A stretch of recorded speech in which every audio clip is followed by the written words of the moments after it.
Lo que estábamos entonces revisando es el tema de la cultura de masas en América Latina, y partimos de algunos elementos que son de historia global, porque bueno, siempre trabajamos la historia global, esa es la entrada, yo les dije, de este curso es desde el inicio, digamos, y por eso siempre estamos mirando lo que ocurre en otros lugares, como el caso, en este caso, cómo se puede entender la cultura de masa a partir de la interpretación de la Escuela de Frankfurt.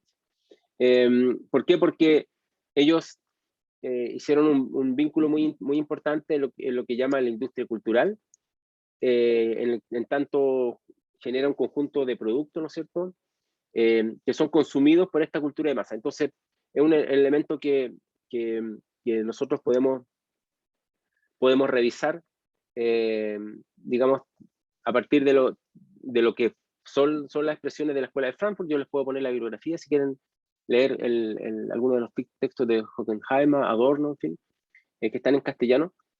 Eh, y también podemos a partir de ahí tomar cierta distancia. Bueno, uno de los fenómenos que la Escuela de Frankfurt estudia, digamos, a partir de esta formación de la cultura de masas es lo que llama la alienación o la degradación de la sociedad. Eh, También, ¿no es cierto?, hay que pensar que la Escuela de Frankfurt, en parte, ¿no es cierto?, es una revisión no solamente de la ilustración, de la Aufklärung alemana, también, ¿no?, sino que además es una revisión de Marx, entonces, del marxismo, o de algunos Marx, digamos, que no tengo el tiempo para explicarlo ahora, eh, pero es un trabajo ya en sí mismo, daría un seminario estudiar lo que ha sido la revisión de la Escuela de Frankfurt de la obra de Marx, sobre todo con Adorno y también con Habermas, Jürgen Habermas. Eh, y tiene que ver justamente con esto, con el tema de que si la sociedad de masas sufre un proceso de alienación social, una suerte de separación, digamos, de lo que son su contenido, en fin, su identidad también, o una degradación de la sociedad. Lo que llamaríamos hoy día, ¿no es cierto?, eh, no desde el punto de vista no tanto desde el punto de vista de Hannah Arendt, ¿no es cierto?, una suerte de banalización de, de, de la sociedad. Ella hablaba de la banalización del mal. Si ustedes han leído a Hannah Arendt, una de las escritoras que más yo he seguido durante un tiempo, sobre todo cuando en mi inicio de mis estudios, pero que habla ese tema de la banalización. Pero lo que nosotros estamos hablando ahora tiene que ver más bien con esta degradación, banalización, como le llaman ustedes, alienación de la sociedad frente a los medios de comunicación. O sea, los medios de comunicación que los conversábamos la otra vez, por ejemplo, la televisión, en fin, con esta idea de que cuando uno entra en el medio o se vincula, ¿no es cierto?, de alguna forma se degrada. Se degrada. Bueno, uno podría pensar que esto ocurre solamente en los países europeos, ¿no es cierto? Hemos estado hablando harto de Alemania, de hecho, que por mi propia formación, digamos, universitaria, yo tiendo a mencionarlo como caso, digamos. Pero también se da en algunos lugares, comillas, periféricos, o sea, fuera de estos grupos centrales, como América Latina. ¿Mm? Y aquí, ¿no es cierto?, hay un autor que ha trabajado estos temas, que es un argentino, José Luis Romero, un clásico, digamos, que ha trabajado estos elementos de cómo se dan en los países periféricos esta idea de la cultura de masas o esta formación social.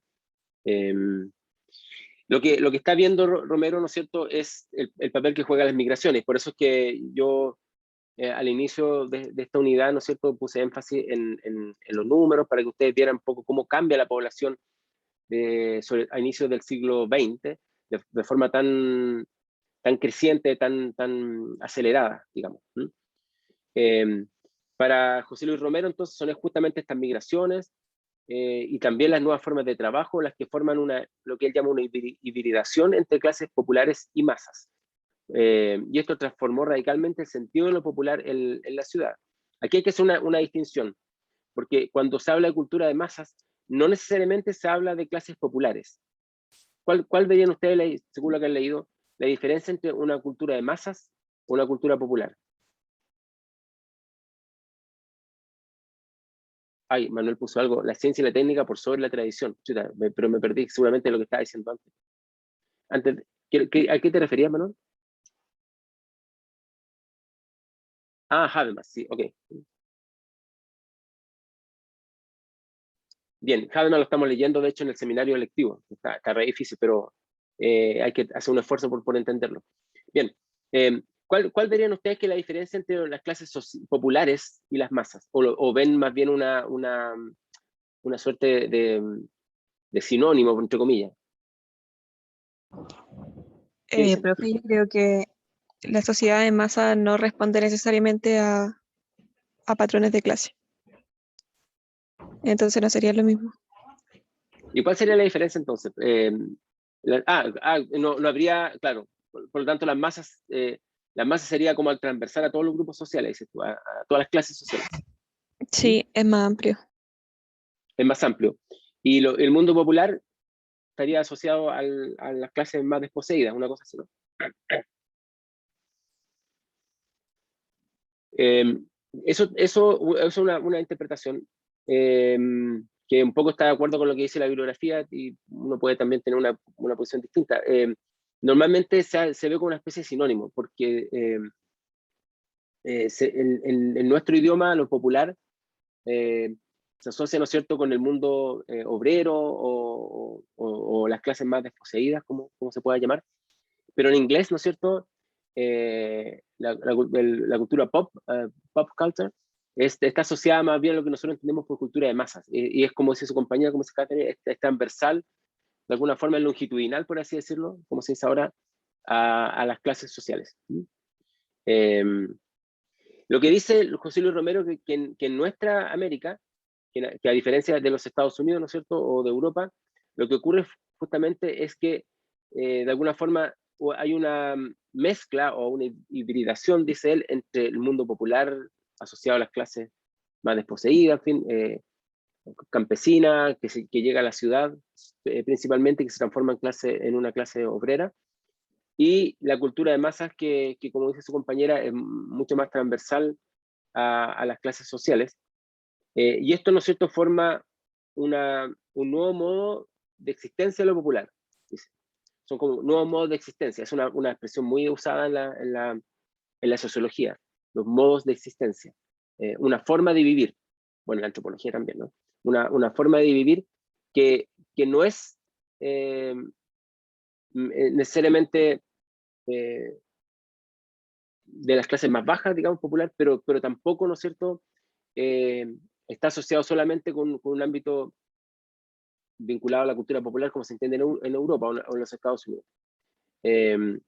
Esto provocó, ¿no es cierto?, esta hibridación provocó lo que Romero llama una paradoja, porque las masas buscaron formar parte de los derechos que le proclamaba la sociedad moderna.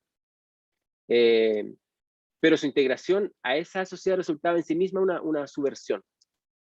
O sea, estos grupos, a partir de la sociedad de masas, pero sobre todo estos grupos que son asociados a las clases, digamos, más desposeídas o clase obrera, ¿no es cierto?, se dan cuenta, ¿no es cierto?, que ellos tienen el derecho de participar en la sociedad moderna a partir del consumo, por ejemplo, a partir del uso de los propios medios de comunicación de masas, pero el interés de formar parte de estos grupos, de esta vida moderna de la sociedad, resultaba en sí mismo una subversión para los que estaban, ¿no es cierto?, en las clases elitarias, que al mismo tiempo también participan en la sociedad de masa, a todo esto, ¿no? Y aquí entonces, según Romero, se dan dos dinámicas contrapuestas. La integración de las clases populares a la sociedad de masa implicaba en sí mismo un reconocimiento del derecho que tenían, ¿no es cierto?, a los bienes y servicios, que hasta entonces había sido un privilegio de una minoría. Ese bienes y servicios tienen que ver, o están asociados principalmente con la vida en la ciudad. Por ejemplo, cuando se hacían, ¿no es cierto?, gran parte de las migrantes llegan a la ciudad, a lugares donde no vive nadie y hacen tomas, ¿no es cierto? Y se toman el terreno en las nuevas villas o las villas miserias o poblaciones callampa, que le llamamos en Chile, las favelas en Brasil. Pero exigen al mismo tiempo, porque es su derecho, al ser ciudadano y ciudadana y al vivir en una sociedad moderna, a tener los mismos bienes y servicios que tiene el resto de la población en la ciudad.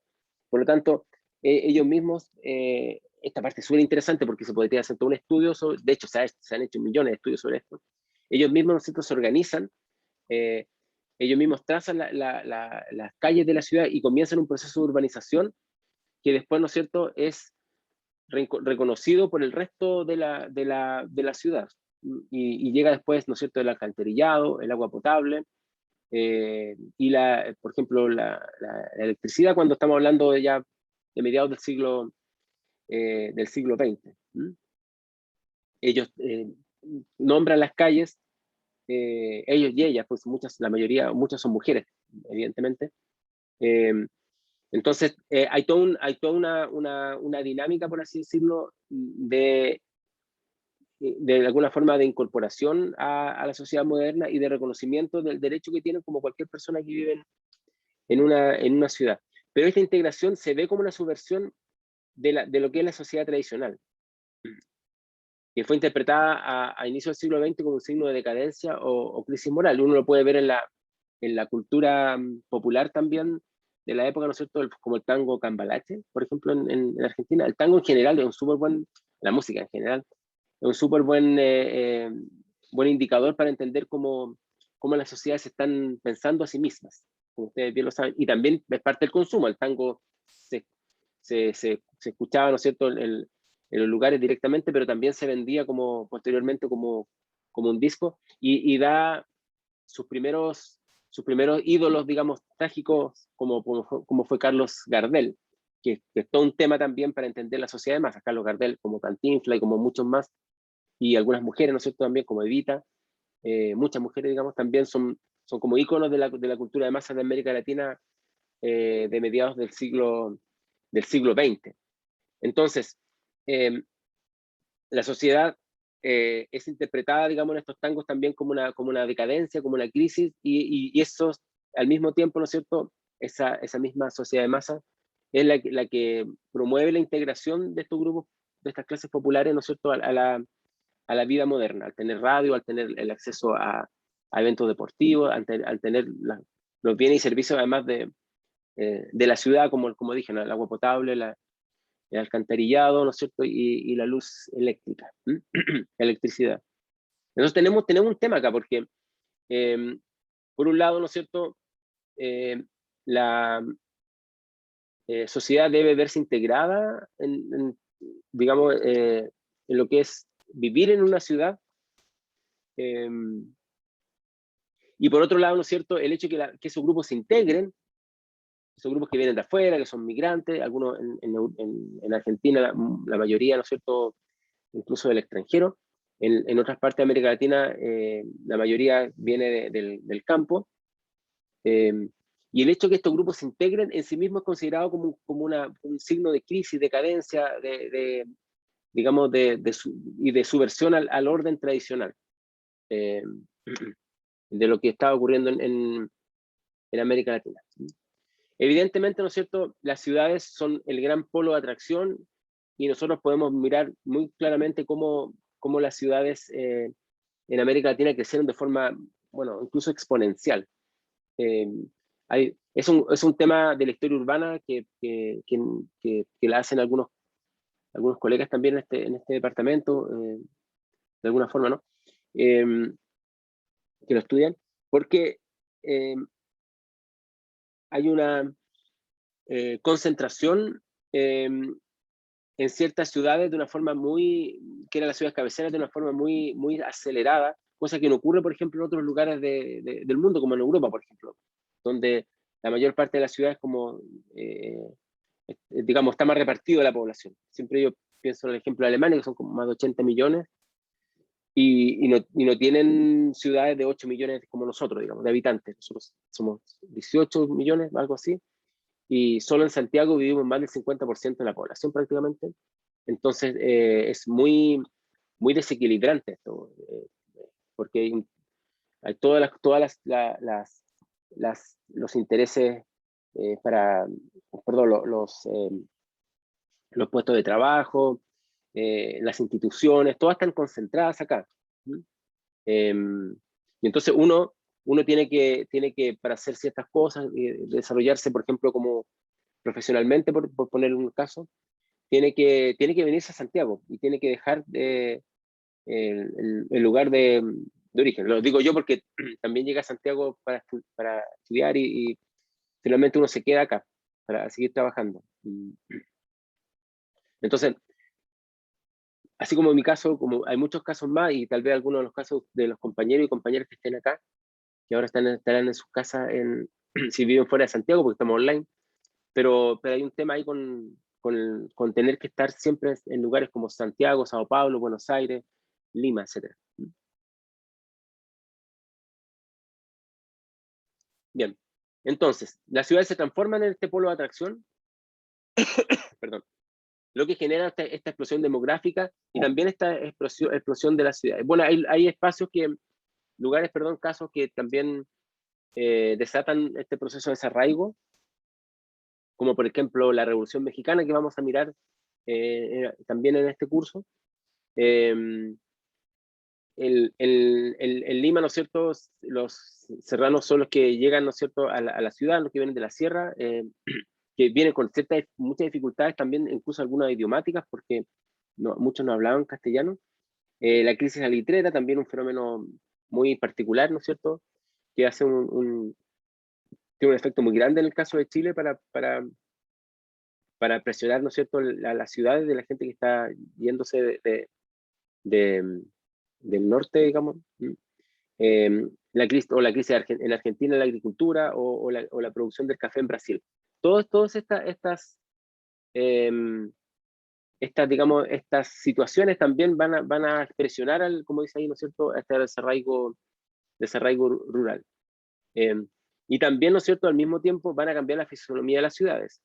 Las ciudades antiguas, coloniales, que tenían una población más bien estacionaria. Ustedes estudian la historia colonial, lo sabrán muy bien, y recordarán que los vecinos tenían su solar en la ciudad, pero la mayor parte del tiempo vivían en el campo. De hecho, las festividades religiosas también se hacían, algunas en el campo, bueno, algunas en la ciudad, porque en la ciudad estaba la catedral, estaba la iglesia, pero las haciendas también habían festividades religiosas que se realizaban ahí. Entonces, no había una presión tan grande en la ciudad para vivir en la ciudad estaba organizada con una población bastante acotada, y esto cambia completamente, ¿no es cierto?, en el siglo XX, como vimos las cifras al principio de esta unidad. Y eso trae, por supuesto, las grandes dificultades que trae las ciudades que cambian su demografía de forma tan violenta, ¿no es cierto?, como aglomeración de población, violencia, miseria y inhumanismo, ¿no es cierto?, por las condiciones de vida en las cuales viven esas personas. Esto tiene una suerte de visión, sobre todo de las élites, muy negativa respecto de lo que es vivir en una ciudad, ¿no es cierto? Salazar Bondi hablaba de Lima la horrible, como una ciudad horrible, digamos, transformada. Ya habíamos conversado para el caso de Santiago de Chile, como Benjamín Vicuña Maquena de alguna manera no un visionario, pero él ya estaba mirando que la migración a la ciudad traía, ¿no es cierto?, una presión también de gente que venía como a ocuparla y a hacer este cinturón, este camino de cintura. De alguna manera era como también frenar el avance de las personas del campo a la ciudad de Santiago para que se empezaran a instalar acá, ¿no es cierto? Camino de cintura que ahora se llama justamente Benjamín Vicuña Maquena, esa calle, curiosamente. Bien, entonces hay una visión negativa de cómo también la ciudad va cambiando, porque efectivamente va cambiando muy rápido y trae enormes desequilibrios y miseria y inhumanismo, como aparece ahí en esta presentación. Sin embargo, igual que hoy día, ¿no es cierto?, nadie quiere renunciar a vivir en la ciudad. O sea, las condiciones del campo no son las condiciones más, digamos, que compitan, por así decirlo, con las condiciones de vida que uno puede tener en la ciudad. De hecho, es algo que nosotros vivimos hasta hoy día, digamos. Cuando uno piensa en el campo, tal vez no piense que las personas estén pasando hambre, por ejemplo, cosa que sí ocurre en las ciudades, porque en el campo siempre hay más posibilidades de alimentarse, pero hay otras cosas que se pierden viviendo en el campo respecto a vivir en la ciudad.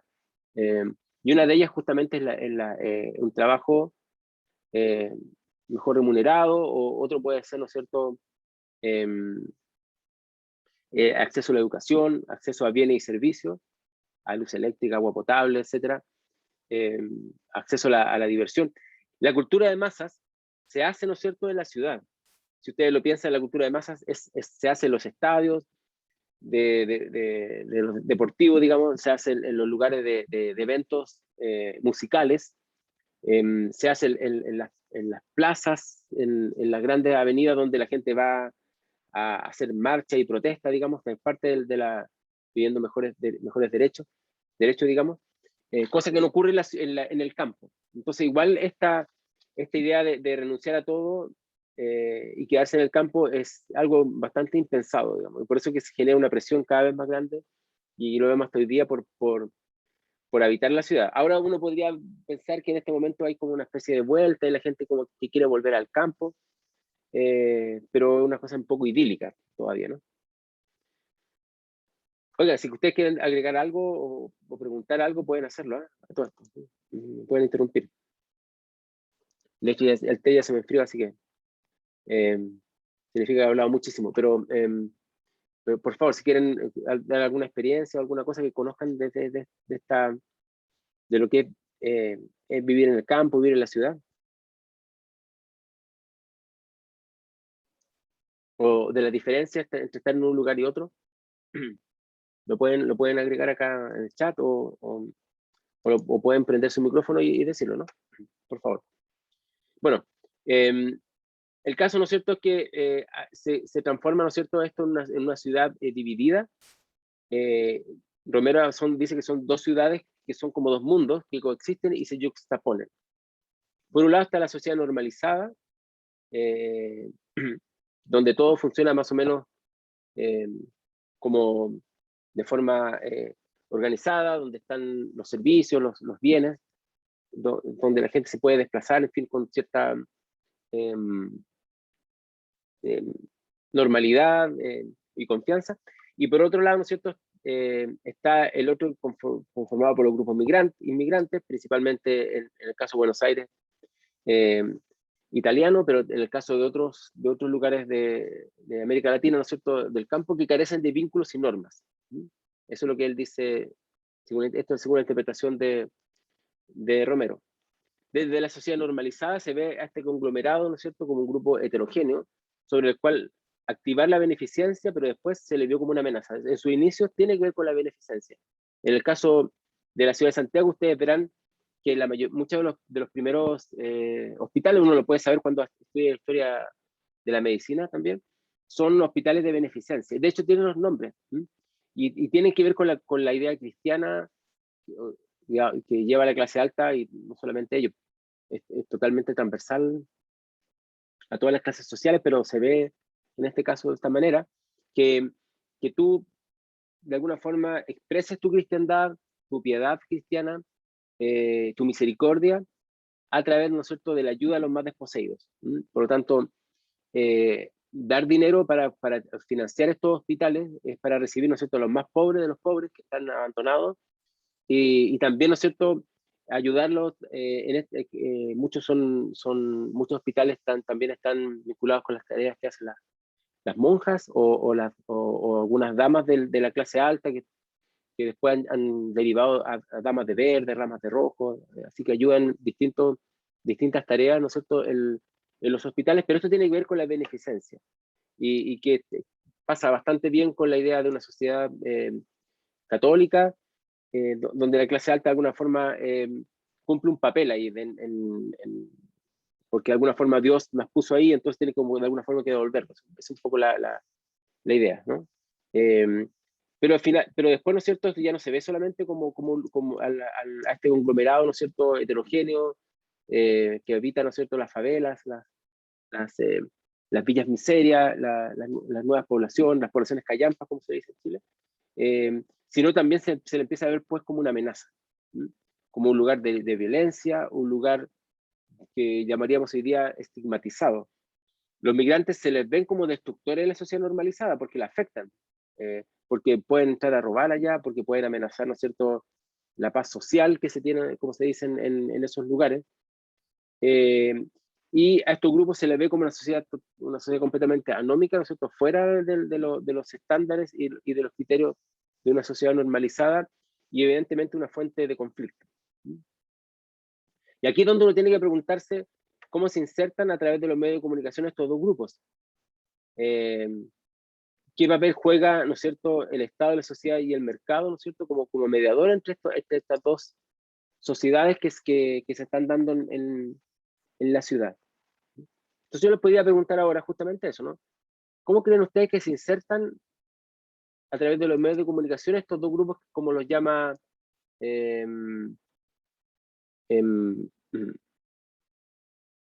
o me salté una petaca, como lo llama, ¿no es cierto?,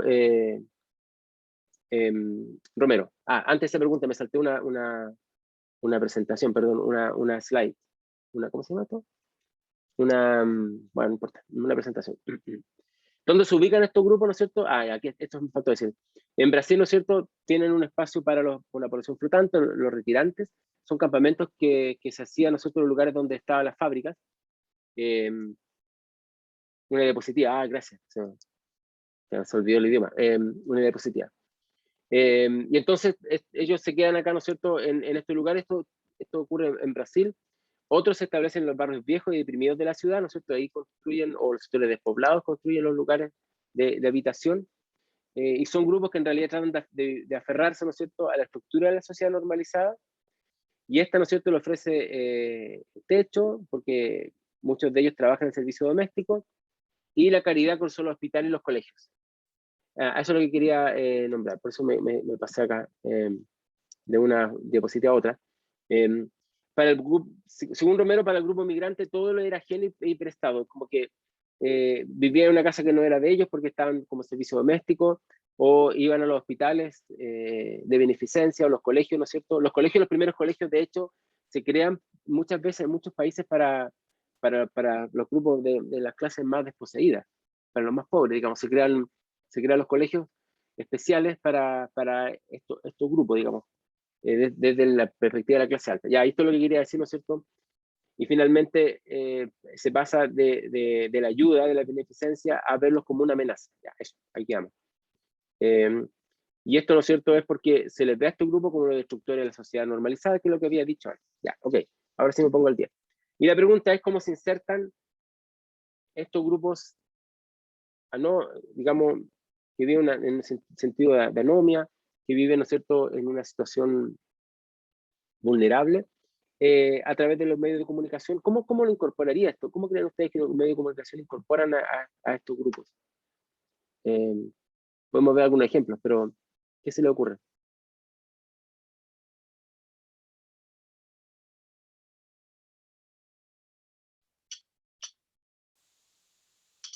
No sé si está hecha bien la pregunta.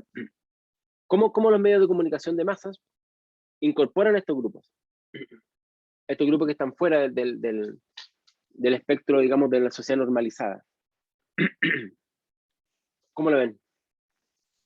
Con el consumo. Ya, uno a través del consumo. Ya, pero por ejemplo, ¿cómo lo haría a través del consumo? Que las masas empiezan a consumir y a apropiarse de los objetos para consumir. Bueno, empiezan a usar según sus intereses y gustos. Ya, por ejemplo, ahí tenemos el box. El box va a ser uno de los primeros deportes masivos que existen a principios del siglo XX. Yo le mandé una invitación para una conferencia donde está la profesora Elisa Fernández, incluso, presentando sobre el tema de la sociedad de masa y el box. No sé si le llegó. Creo que se los puse, ¿sí? Ya, ahí, por ejemplo, hay un consumo. El consumo tiene que ver con varias cosas. Una cosa, ¿no es cierto?, ir a asistir a las peleas, digamos, donde este personaje X está boxeando. Lo otro son las revistas deportivas. Es un súper gran tema para entender la cultura de masa. Son la revista deportiva, y después van a ser las revistas de música, como la revista de los años 60, Ritmo. De ahí, ¿no es cierto?, podemos pasar a la televisión, MTV, ¿no es cierto?, o a los conciertos de Lollapalooza, por poner una cosa más contemporánea. Y ahí hay un consumo. Ahí hay un consumo. Entonces, uno podría ser, como dice Gustavo, dijo, el consumo, ¿no? Ya.